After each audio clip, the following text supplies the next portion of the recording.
there. And again, that's why a lot of times when we play the safety, you're getting separation, you're putting the 5 on the back rail, maybe try to get the snooker behind the 6-9. You can't fault, I don't think, Yap's play, really. Just how good Manis is with the short cue. That was on the nose, wasn't it?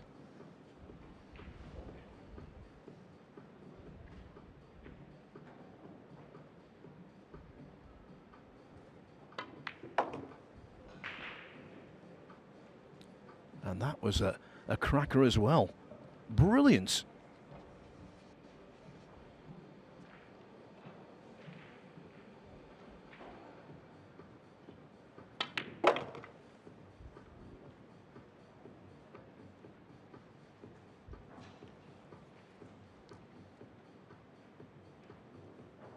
I think he can just ease it in. Could go 3 rails, but that's got to go.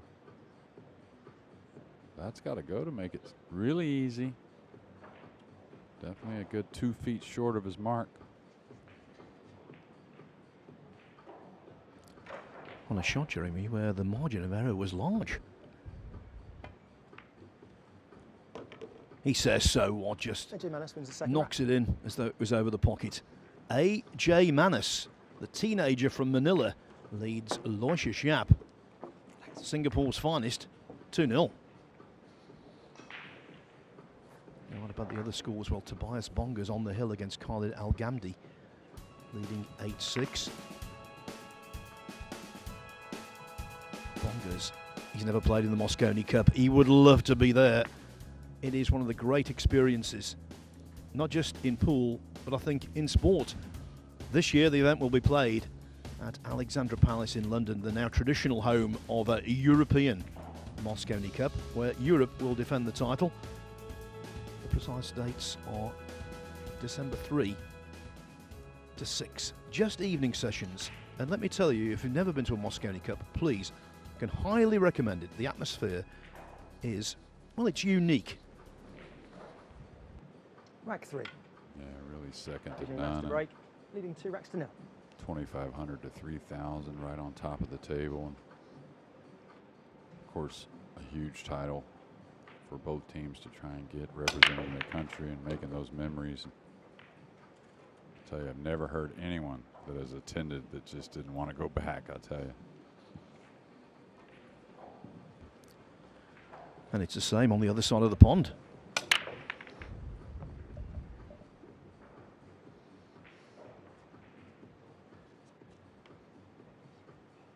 All right, Manis gets the 1 down. I think he has a pretty nice look at the 2. He does. And cue ball may have overrun here to get on the 3. It's close. Did he snooker himself? Yeah, he's let that go a little bit.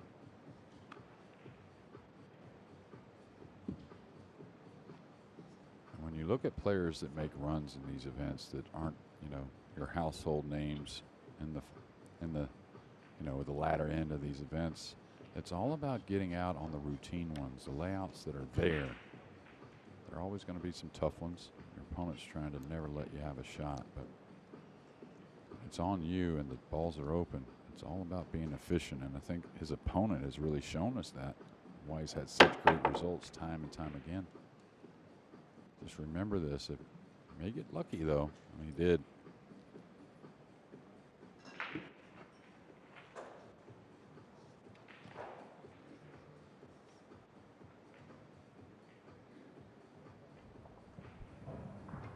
You can possess all of the skill in the world, all of the potential in the world, but a bit of luck never does anyone any harm. Well, apart from your opponent. I'll tell you a guy we hadn't talked about a lot that's right here in front of us, just because, you know, he hasn't played many of the events in the last year, is Anton Raga. What a talent. And when he has played, he has certainly brought a lot of game and brought a lot of atmosphere to every match he plays. Yeah, what an entertaining contest on table 12 about to unfold. Raga against Mohamed Sufi.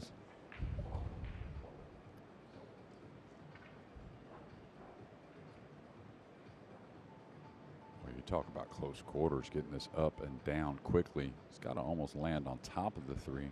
Cue ball could get ahead of the three. Really. Foul stroke, ball in hand. Unfortunate scratch there.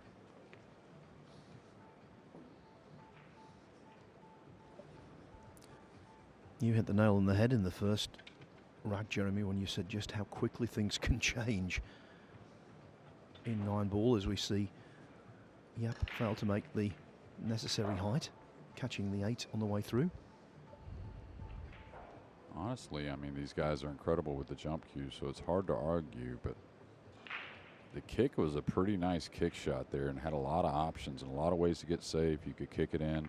Of course, these guys practice with the jump cue much more than we ever did back in the day when they first came out, so the percentages in their mind may lay a little differently than the ones we kind of look at.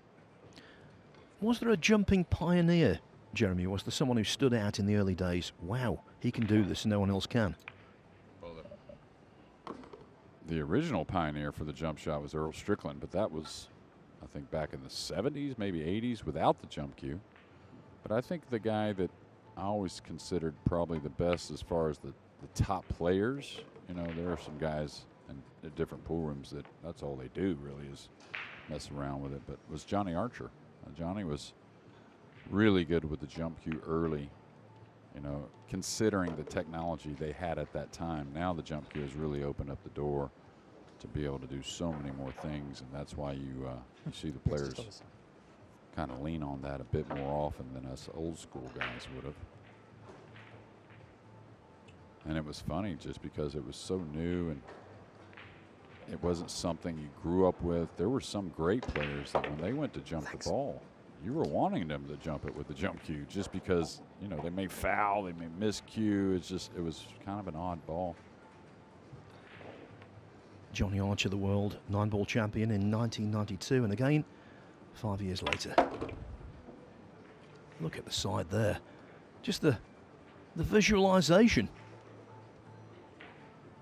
Yes, there's still an awful lot for AJ Manis to learn. AJ Manis wins the But third in rack. terms of shot making, in terms of the spectacular, he's got plenty in the locker.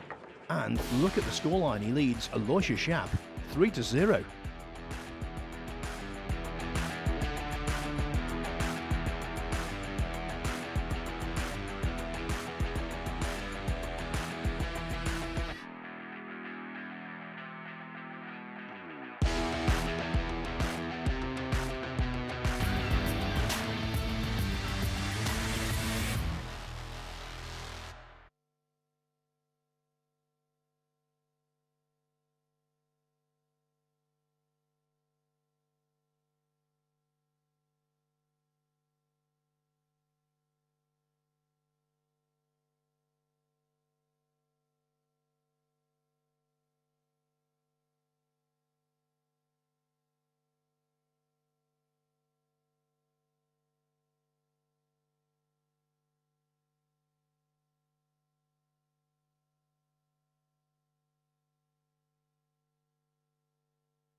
Welcome back, everyone, to always sunny Jeddah in the Kingdom of Saudi Arabia as day 3 of the World 9-Ball Championship continues.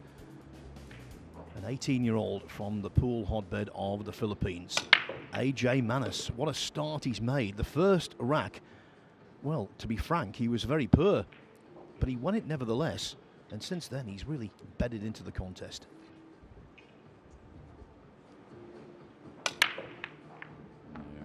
Seems to be a little more settled. Of course, got a little help there from Yap. But also that jump shot in the second game may have gotten the young Manis going. Starboy is his nickname. And I think the way he cues the ball is the technique that really sets up the best in 9-ball pool. I mean, I always talk about technique. Of course, do a lot of teaching and coaching, but you know, when you talk about a technique that really suits all tables, all kinds of conditions, easy to change from one kind of cue ball to the next and maneuver through, you know, I think that's what you're going to see in the future. While Yap's making up his mind, I can tell you Jason Shaw now on the hill against Max Eberle at 8-5. Tobias Bonga's on the hill against Colin Al-Ghamdi at 8-7.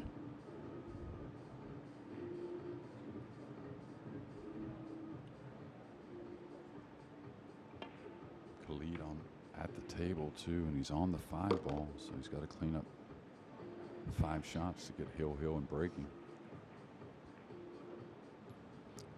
One final report of someone on the hill. Ko Ping Chung doubling up on Patrick Gonzalez at 8-4.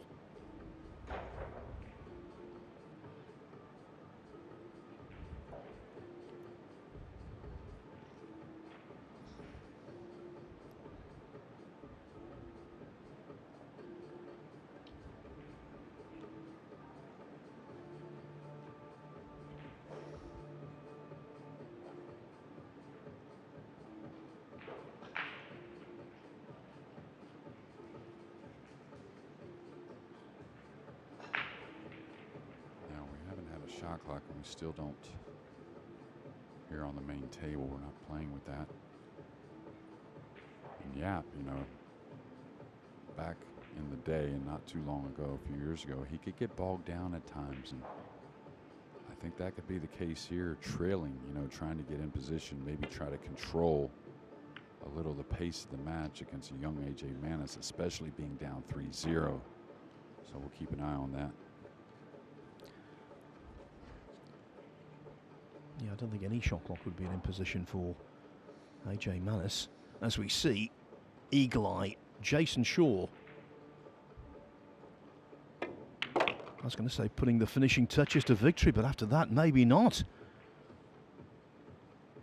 Could that be an error? He really ruse.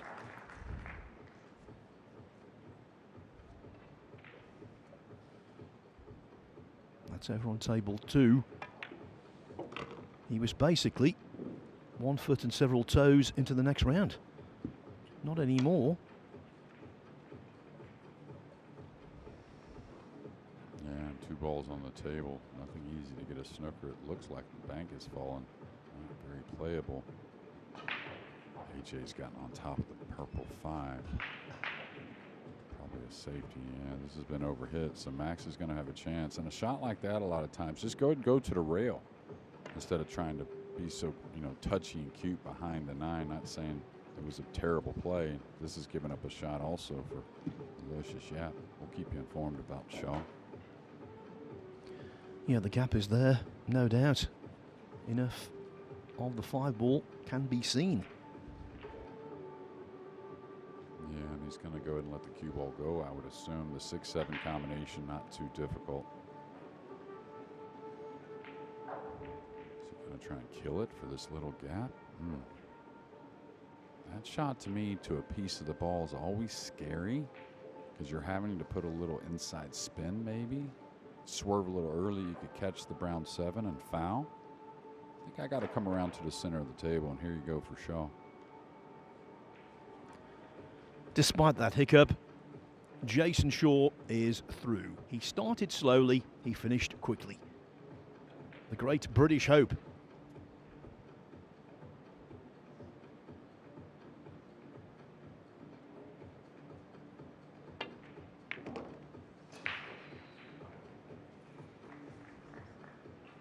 It's going to be a little short of the mark. Now he's got to make a decision. He's had a couple mistakes already, and he's got some distance on this combination. Could overcut the 6, play it to the side rail and down, and run the cue ball trying to use the 8-9, but I think he's supposed to go for this.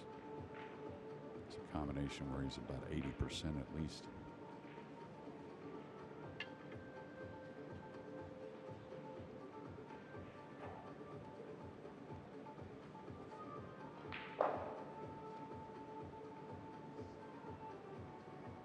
Maybe more like 70%. There's a little more cut on it. 7's a hair more away from the pocket, but I think you got to try and bury this one.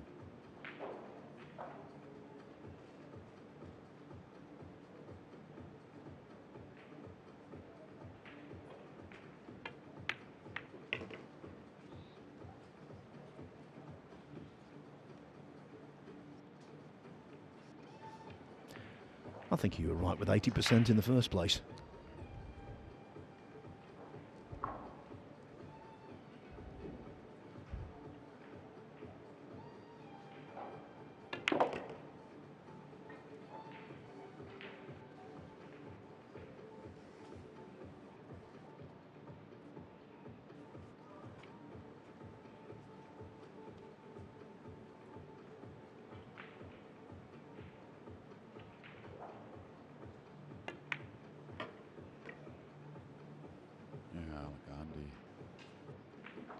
Tobias Bongers are now hill. Khalid going to the air with the jump cue. And Shap wins the 4th rack. It took a while, but Aloysius Shap is off the mark. He won the most recent Matchroom Major, the UK Open in Telford, England, back in May, and he won it in remarkable circumstances. Beating Jonas Suto Camino 13-1 in the final. This will not be as simple, clearly, but at least he's got some kind of foothold now. This is what's been occurring out there on the featured tables. As Jeremy said, Tobias Bongers and Khalid Al Ghamdi have gone hill. The rest of those scores, well, I think it's fair to say all of the favourites on tables 1 to 4 in completed matches have won. Fedor Gorst, Jason Shaw. The most surprising, not victory, but scoreline margin of victory was Duong Kok Wang beating Daniel Maciel 9-1. And I watched quite a bit of that match. Duong was simply magnificent. Well, I was telling Carl with that scoreline that I feel like he had to really put the handcuffs on or put him in the chair a lot, Maciel, because Maciel's the type of player that he almost fools you how good he plays just because he never makes a simple error, it seems. Quiet guy. Great player from Poland. Oh, he hit that way thin. Did get a ball down, and it's going to work out beautifully. We'll see about a 4-9 combination, potentially anyways. Looks pretty lined up for the lower right corner. Yeah, takes a quick look. Always good to know those options. But he got away with one there as far as the break shot.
He's fallen a little odd here. Of course, this pocketing the 3, not a problem, but it's a little stretched. You can see a little shake of the head there, not really settled in. But it doesn't have to get back too far to play that 4-9 combo, I thought anyways.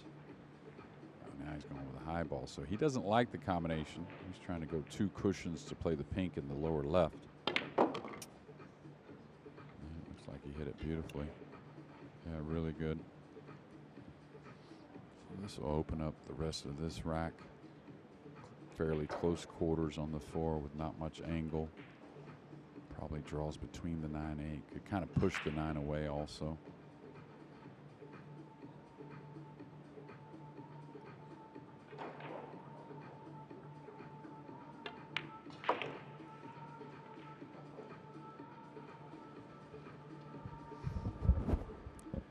There is another goal for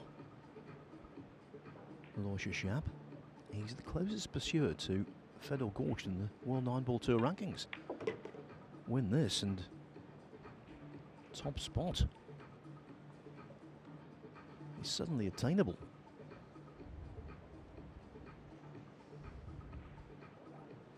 He has been the world junior champion. Won that in Shanghai, China in 2014.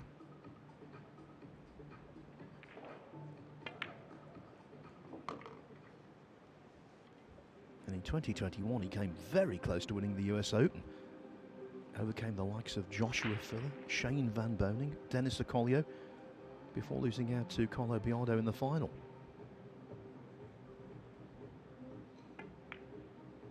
I know he's not made the most convincing start, Jeremy, but I think these days, on any list of potential champions at these big events, the name of Aloysius Schaap has to be included. And after losing the first 3, he's won the next 2, so just a single rack behind. Yeah, and that list, he's quite near the top, you would say. Again, improved in the little areas. He wasn't as good as he liked, and always very efficient, just so consistent with everything. He's going to show up to every match, it seems.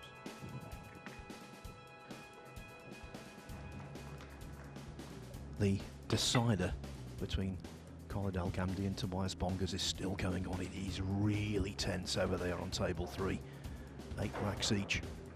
Still, anyone's to win. Joshua Filler pegged back by Yanni Uski on table 6. It was 2-0 for Filler, now 2-2.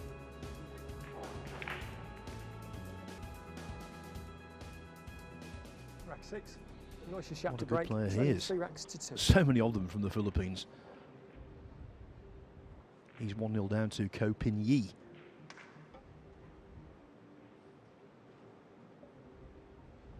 Yeah, Khalid and Bongers had about 5 or 6 exchanges on the 2 ball, battling for that first shot. It looks like Khalid has gotten it.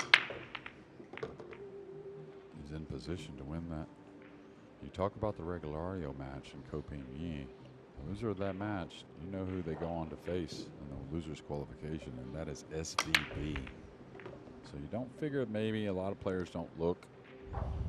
They do look, some of them maybe, but what a matchup we could have later.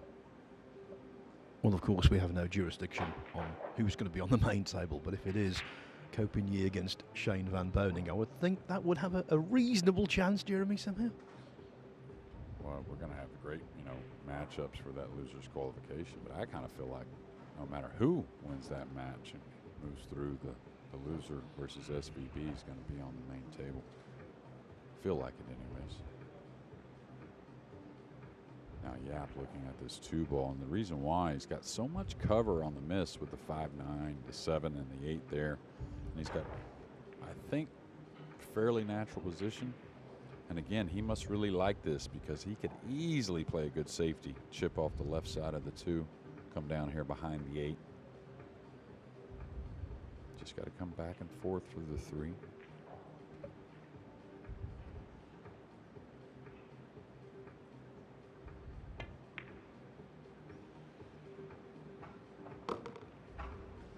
you can see what I was talking about. Of course, he split the wicket. He's dressed up on the 3 in the side. Not sure that ever touched the side rail. Just barely before the pocket. That's a very English term, Jeremy. Split the wicket. Didn't know you were into your cricket. Well, I wouldn't say. I got to be honest. I didn't know the history of the term, but I heard it a long time ago when I first started playing pool. I think some of the people, just the verbiage around the pool room, that may be half the reason you get hooked. Makes sense though, Phil. I learned something. All right, Khalid has made a mistake somewhere because Bongers is on the 8 and 9. To move on, and Bongers is a sneaky guy, very, very solid player.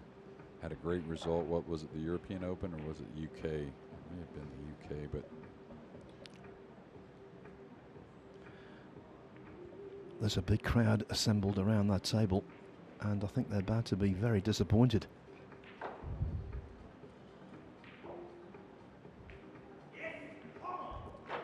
Tobias Bongers is not disappointed. Yes, he says, come on. He's won 9-8. Khalid Al Ghamdi goes to the losers qualification round this evening. yeah, showing us that great cue ball right there on that shot, getting that gap and close quarters. Close quarters important. You don't want a long distance 5, having to get all the way back down for the green 6.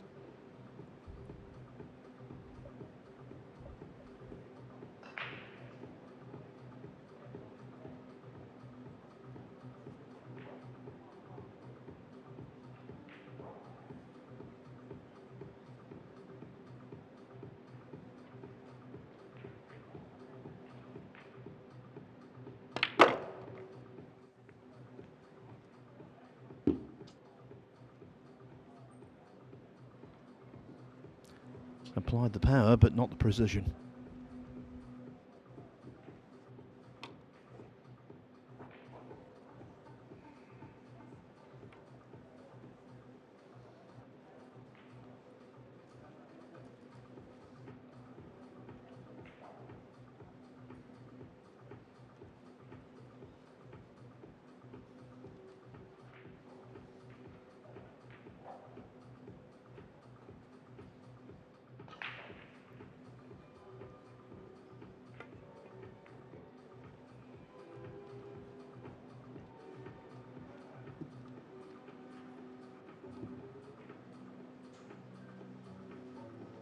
Definitely left a little gap. I don't know if there's anything offensive. Maybe the long rail bank, but a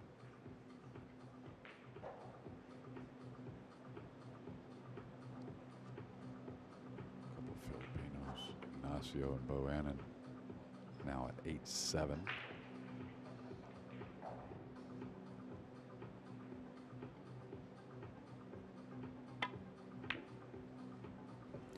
Beautiful control there. Yeah, that is another match I've been watching. Bo Annan and Ignacio. The latter made a great start. Bo Annan missed an 8 ball by some distance. Enjoyed an outrageous fluke, landed on the 9, and ever since, he's been the one who's been pretty much in the ascendancy. It was a quintessential turning point. Ignacio's always amazing to me. It's just like you don't hear a lot, you don't hear a lot. Then some of the biggest events, he just seems to turn it on. Had a great little run last year, a little controversy in that match with Sudo, I think it was. Maybe that was the final 64, final 32, but it's just, a lot of Filipinos, believe it or not, are somewhat quiet. You forget about them.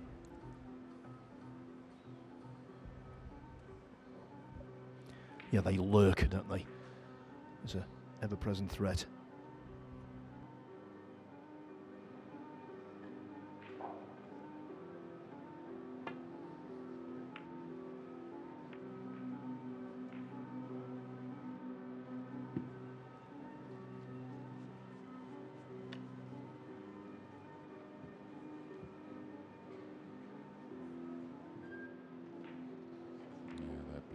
Safety showing that talent, produced a nice shot. And going to the ad break, he should sustain a lead.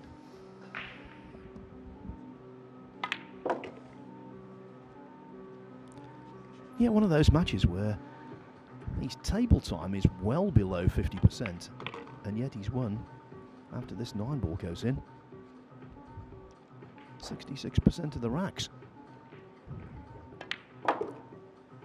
AJ, A-OK, and that's because he leads Aloysius Schaap by 4 racks to 2.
Say winners qualification in the World Pool Championship is living up to expectations. What an afternoon.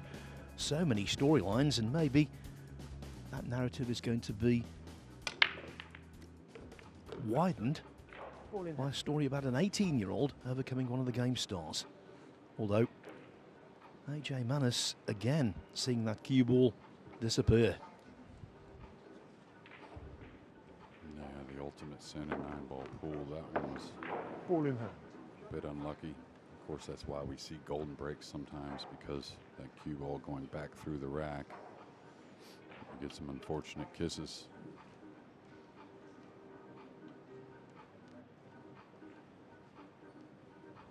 The most wide open rack we've had so far, though. There's been some troublesome ones here early.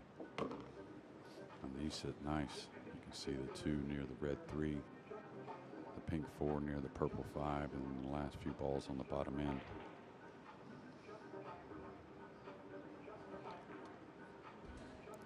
I think Yap, from what I've seen so far, would be well advised to just increase the pace slightly.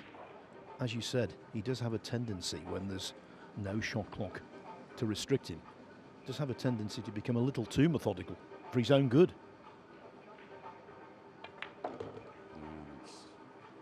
You know, our game, our sport, especially when you have that keen brain, you can try to maybe look at ways to make it too easy on yourself. And you got to realize it's still more about knocking balls in and, like you said, getting that rhythm.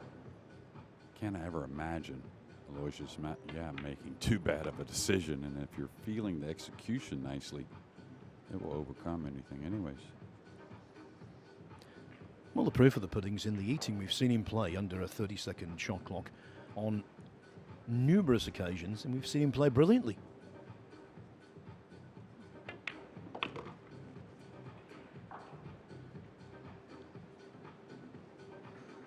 Yeah, well, I think when he played before, he had the mindset of relying on that cue ball, and again, that cue ball is going to be good. Now, the reason why he's really become the elite in the world, one of the elite, is because he doesn't miss many balls either. Comes with a tough shot. We saw that at the Reyes Cup, some of the shots he made that were just incredible with that heat. A little shake of the head there, I'm not sure why. Perfect position, hit the 7 well.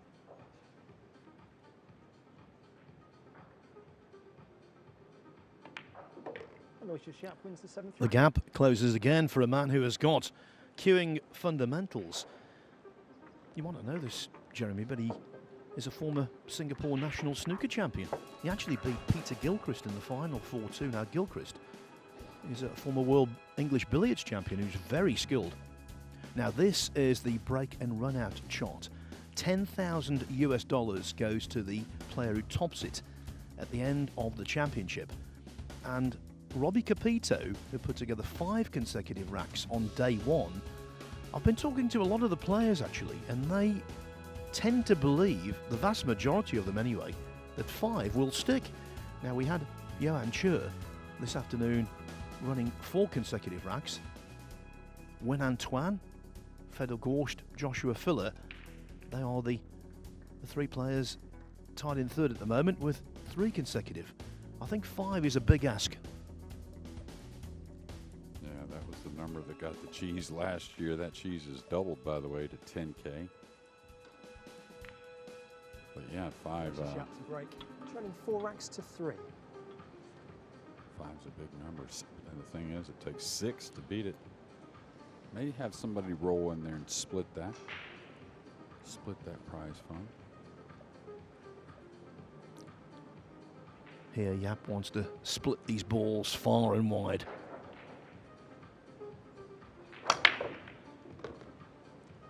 Well, the one's in the side. Not bad.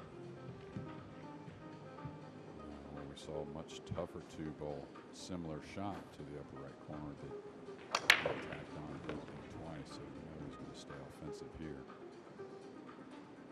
This is where he's really improved the break shot.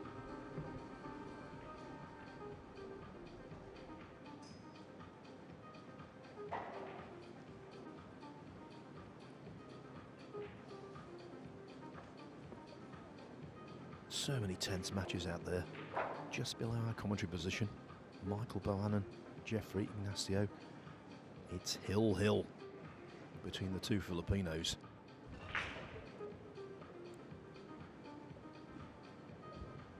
Yeah, Ignacio is on a little queuing over the 5, but he's got an easy 4-ball besides the queuing. The 5 accessible and the 6-9 hanging. So I think it's all about this first shot on the pink. Filipinos carried the most into this event. And it's hard to argue why or why not.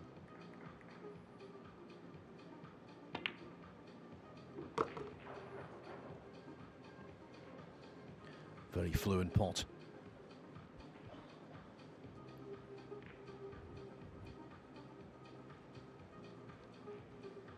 If you're a fan of pool and you love to see a multiple table situation, then this is for you. There we see Bernie Regalario, 3-1 up on Copigny. Got the chance here for 4-1.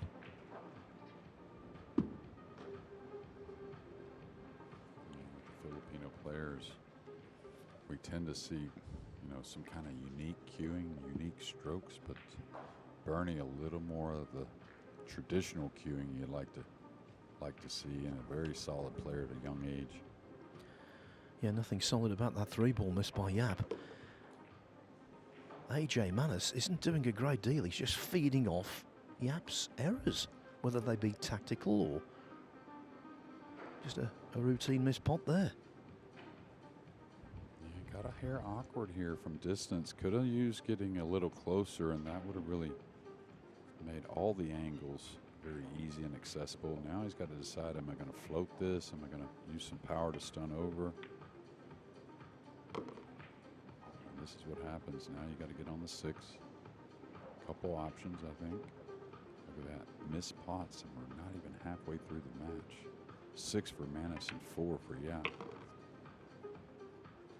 So I reckon Manus, well, we know he's missed 6 pots. He's definitely scratched 4 times, to my knowledge.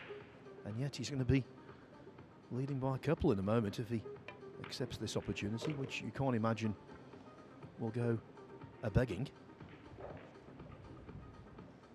Yeah, and of course 3 consecutive fouls is a loss of game, but I had this conversation years ago with a few players. If you foul 3 times in one game period, maybe it should be a loss of game. That's never going to come about.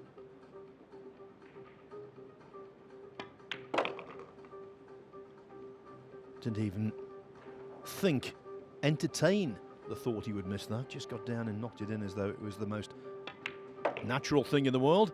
AJ And the Manus 9 wins the ball extra. follows, so AJ Manus is now more than halfway to a victory over a player who's regarded as one of the very best in the business. The 18-year-old 5-3 up. Going well for Francisco Sanchez Ruiz over on table 4 against Mauricio Garcia of Peru. FSR leads 5-1. Blast from the past, Alex Pagulayan 7-5 up on Kasper Matikainen of Finland. Had your help this morning, didn't he, Alex? He forgot his pass. Did he get it sorted out? They wouldn't let him in, would they? Yeah, they're strict on the security here, and sporting events. Of course, a very safe country here in Saudi, but they're going to do their job. And yeah, Alex had to get a little help to get another pass. Here's some stats. Yeah, there you see. Missed pots. I mean, 10 from them in 8 racks. Considering the standard out there, that is a real surprise. I think the most surprising miss so far was the 3 ball we've just witnessed. Well, one thing you alluded to a moment ago as far as cleaning up, he has a, what is it, 2-game lead now at 5-3, I believe it is, and he's made 6 less balls than Yap, and he has a 2-game lead. I think this 3-8's there. Can he get at it? One thing, AJ, of course, he's young, so that always helps. But he's an exceptional young player. He's not naive in any means, but it's almost like the way he plays, he doesn't let negative even have time to creep in there. If he takes a little time on a shot, he's really disturbed, I think, or doesn't like the situation. So This might be way off the mark, Jeremy, but I get the impression with him, he would play the same against a pal down at the club as he does in this match. I totally agree. I think he'd play the same in the final of this World Pool Championships if he happens to get there. All right, fell a little flat, so he may have to shoot the purple 5 from some distance.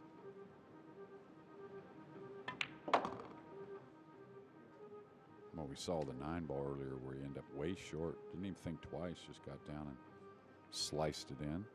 Big shot here, I think, in this match. Gets this down and gets through, maybe gets the break going. We may not see a whole lot more of Aloysius Yap in this match. We'll see.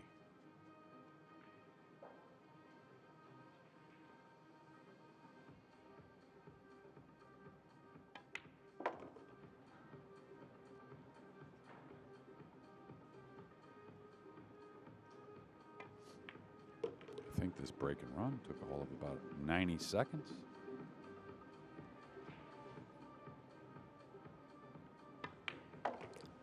He plays with very appealing fluidity, doesn't he, AJ Manus? And just like that, when you thought maybe Aloysius Yap had got a